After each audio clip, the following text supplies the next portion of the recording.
We know that Emirates Airline is a plane junkie, ordering a considerable amount of planes, for example 50 A380s, 40 Dreamliners and 150 Boeing 777Xs. But the question that many people are asking, does the airline have that kind of money to buy straight from the manufacturer? And the simple answer is no. Now, in order to understand the reason behind this, we have to understand the concept of leasing. It's relatively simple and is borrowing from a company that has already bought the aircraft and returning the plane after a set duration that was agreed with the leaser. On a more smaller and humanized scale, it's like us wanting to lease a car. You go to a leaser, pick out your car, agree the duration and payment, and return it once you're done. Simple.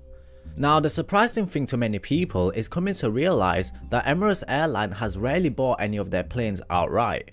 Now, the situation is very complicated, involving a bit of politics, economics and delivery schedules, but the airline is able to negotiate with the manufacturer regarding the total sum price and the schedule of their delivery.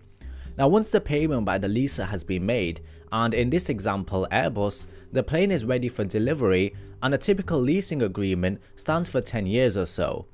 Now, once that agreement has finished, the aircraft is returned and hopefully both the airline and the leaser have both profited from this exchange. Now, the problem arises from the A380 is that the plane is very difficult to find a customer in the second-hand market, and this is one of the reasons why the plane is seen as a bad investment, because nobody really wants it due to its sheer size. For example, take Singapore Airlines. Once the leasing agreement had finished with them, they parked the plane and didn't give about the plane.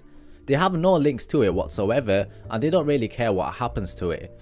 The only connection that they had with the plane is that they used to operate once upon a time. Also, take High Fly. Very hard to find a customer, so they operate charter flights here and there, and that's about it. But the reality of the situation is that the airline doesn't have the means to buy their planes outright. But if you're happy to operate a plane that has been used, then you can often get a great price for it, which is why the second-hand market is booming with two-engine wide bodies.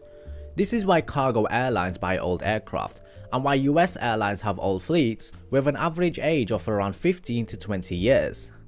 So to answer the question, does Emirates have the money to buy every single plane? Well, the answer is nah. Now, Airbus can't lease to Emirates because the leasing model isn't profitable, so the price effectively rises to cover the cost. The likelihood is that they don't own most of their fleet, because they can't afford to buy them from the manufacturer, even though they make around $1 billion of profit every year. They can't afford to pay $50 to $100 billion on every order because they don't have that kind of money. Perhaps if they saved every penny for the next 100 years, then yeah, perhaps they could, but in reality, it's a very difficult task. So captains, I hope you found this video to be informative. Share your thoughts and opinions, and I'll hope to see you guys in the next one.